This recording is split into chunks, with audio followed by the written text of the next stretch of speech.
മക്കളെ, നമ്മൾ അടുത്ത ക്വസ്റ്റ്യനിൽ കാണുന്നത് നമ്മൾ ഇതിനു മുമ്പ് ചെയ്തിട്ടുള്ള ഒരു വീഡിയോ. ആ വീഡിയോയിൽ സാറ് പറഞ്ഞ കാര്യം തന്നെയാണ്. ഇവിടെ ഒരു ടേബിൾ ആയിട്ട് തന്നിട്ട് കുറച്ച് കൂടുതൽ പ്രാക്ടീസിനുള്ള കണക്കുകൾ തന്നിട്ടുണ്ട്. നമുക്ക് നോക്കാം. ഇൻ ദ ടേബിൾ ബിലോ നമുക്ക് തന്നിരിക്കുന്ന ഒരു ടേബിൾ. ആ ടേബിളിൽ some arithmetic sequences are given and 2 numbers against each. അതായത് നമുക്ക് ഒരു ടേബിൾ തന്നിട്ടുണ്ട്.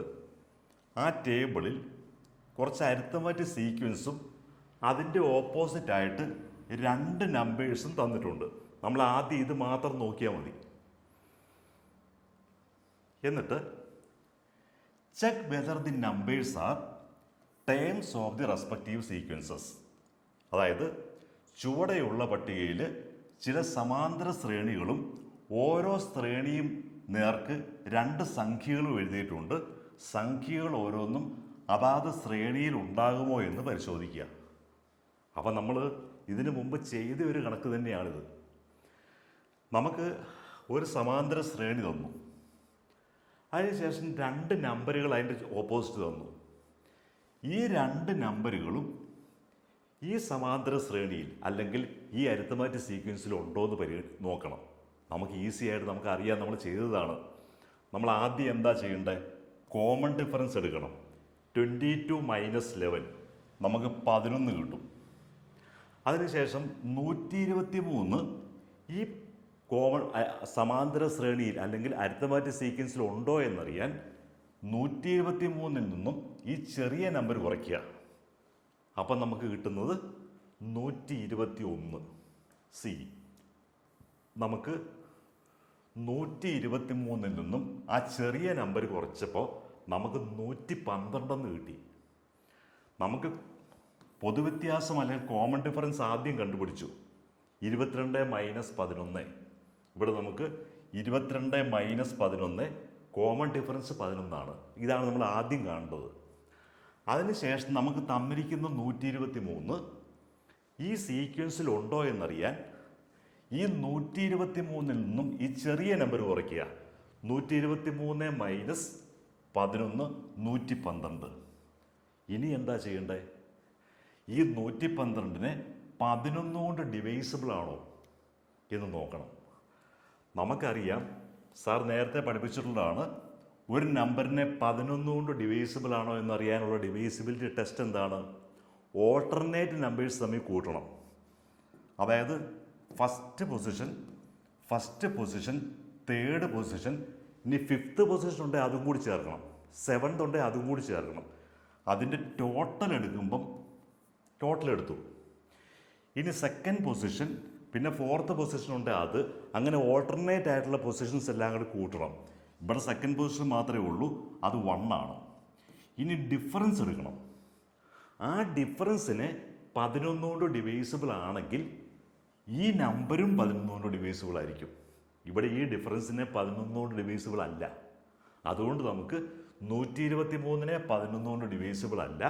അല്ലെങ്കിൽ നമുക്ക് പറയാം ഈ 123 ഈ സമാന്തര ശ്രേണിയിലെ അല്ലെങ്കിൽ ഈ അരിത്തമാറ്റിക് സീക്വൻസിലെ ഒരു മെമ്പർ അല്ല. ഇനി നമ്മൾ 132 ചെക്ക് ചെയ്യാം. ഇവിടെയും കോമൺ ഡിഫറൻസ് 11 കാരണം ഈ സീക്വൻസിലാണ് നമ്മൾ ഈ 2 നമ്പറുകളെയും നമ്മുടെ ടേബിളിനകത്ത് നോക്കണം. ഈ സീക്വൻസിൻ്റെ നേരെ 2 നമ്പറുകൾ തന്നിട്ടുണ്ട്. അപ്പം 132 ഈ സമാന്തര ശ്രേണിയിലെ മെമ്പറാണോ അല്ലെങ്കിൽ ഈ അരിത്തമാറ്റിക് സീക്വൻസിലെ മെമ്പറാണോ? ഇവിടെയും നമുക്ക് കോമൺ ഡിഫറൻസ് അല്ലെങ്കിൽ പൊതുവ്യത്യാസം 11. 132 - 11 എടുക്കുക. നമുക്ക് 132 - 11 121. അപ്പോൾ ഈസിയാണ്. നമുക്ക് 121നെ 11 കൊണ്ട് ഡിവൈസിബിൾ ആണ്. അതുകൊണ്ട് 132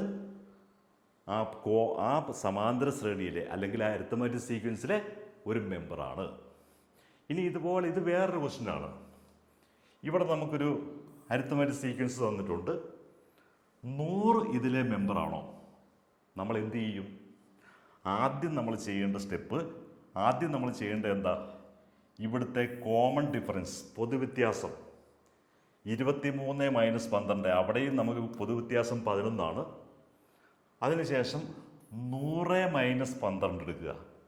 100 മൈനസ് 12 88 അതിനെ 11 കൊണ്ട് ഡിവൈസിബിൾ ആണ്.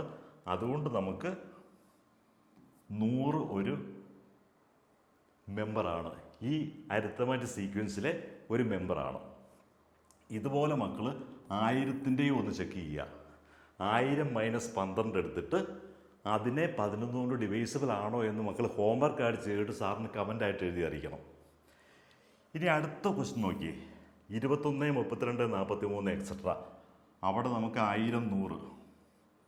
അപ്പോൾ 21, 32, 43 എക്സെട്ര. അവിടെയും പൊതുവ്യത്യാസം എത്രയാണ്? 32 മൈനസ് 11. അവിടെയും പൊതുവ്യത്യാസം 11. അപ്പം നമുക്ക് ചെക്ക് ചെയ്യാം. 1000 മൈനസ് 21 എടുക്കുക.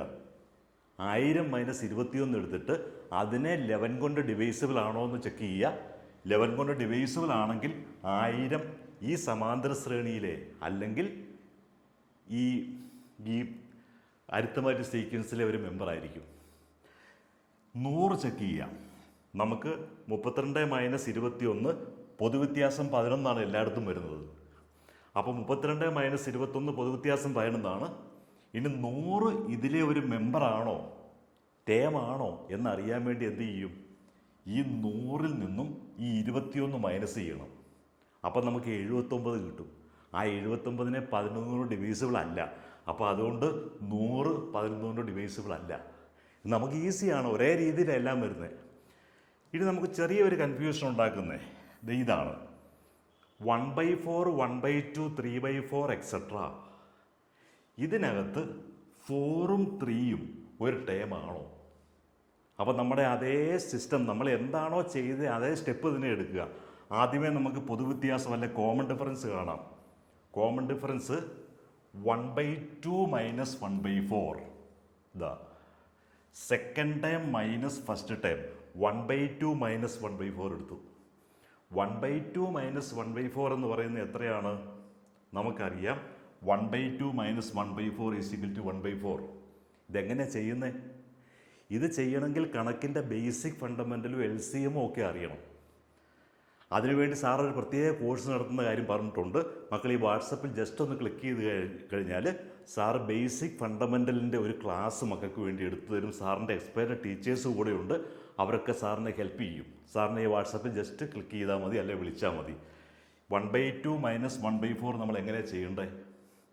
നമുക്കത് ചെയ്യാനായിട്ട് 1/2 മൈനസ് 1/4 ഇവിടെ നമ്മൾ LCM എടുക്കണം. LCM എടുക്കുന്നത് എങ്ങനെയാണ്? ഈ 2ഉം ഈ 4ഉം നോക്കുക. ഈ 2 എന്ന് പറയുന്നത് 4ൻ്റെ ഒരു ഫാക്ടറാണ്. 2 4ൻ്റെ ഫാക്ടർ ആണെങ്കിൽ 4 ആയിരിക്കും LCM ആയിട്ട് വരുന്നത്.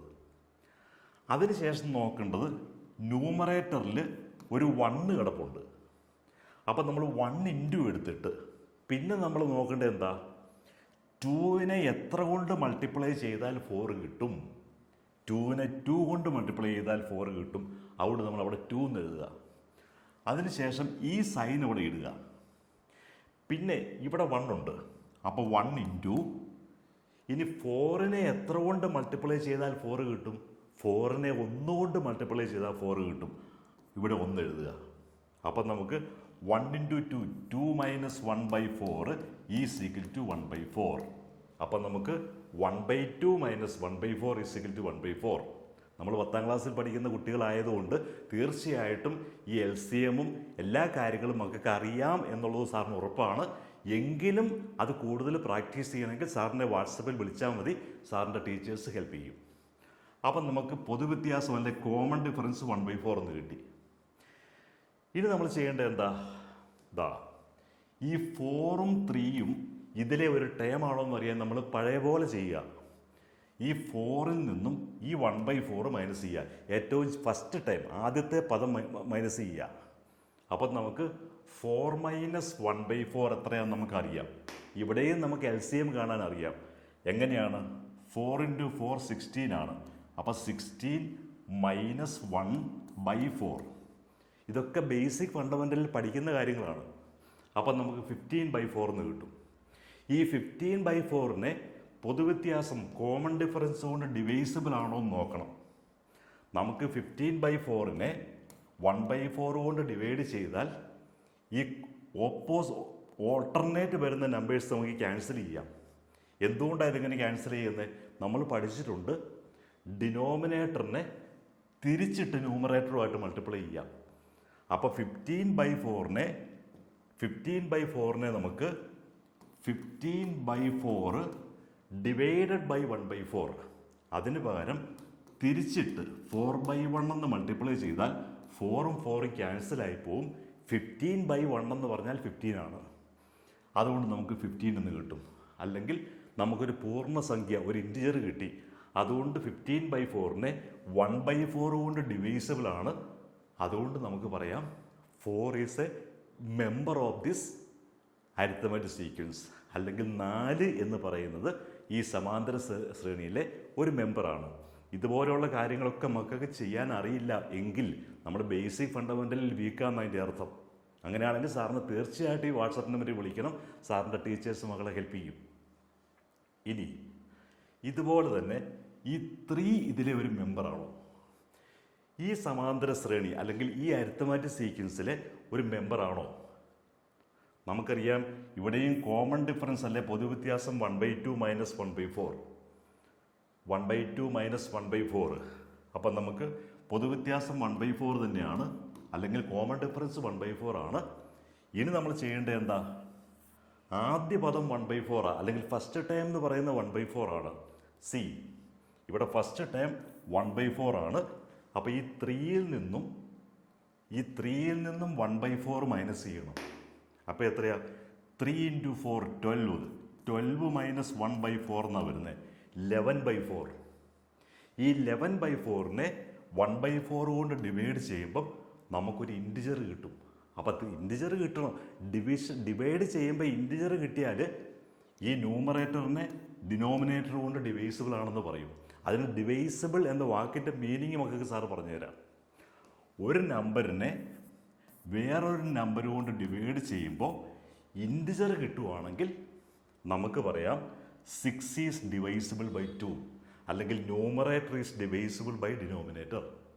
അപ്പോൾ ഈ ഡിവൈസിബിൾ എന്ന് പറയുമ്പം അതിൻ്റെ അർത്ഥം എന്താണ്? ഒരു നമ്പറിനെ വേറൊരു നമ്പർ കൊണ്ട് ഡിവൈഡ് ചെയ്യുമ്പോൾ നമുക്ക് ഇൻറ്റിജർ കിട്ടുവാണെങ്കിൽ ഈ ന്യൂമറേറ്ററിനെ അല്ലെങ്കിൽ മുകളിലുള്ള നമ്പറിനെ താഴെയുള്ള നമ്പർ കൊണ്ട് ഡിവൈസിബിൾ ആണെന്ന് പറയും. അപ്പോൾ ഇവിടെ 11/4നെ 1/4 കൊണ്ട് ഡിവൈഡ് ചെയ്യുമ്പോൾ 4ഉം 4ഉം കട്ടായി 11 വന്നു, ഒരു ഇൻറ്റിജർ കിട്ടി. അതുകൊണ്ട് നമുക്ക് പറയാം 3 is A term of this arithmetic sequence.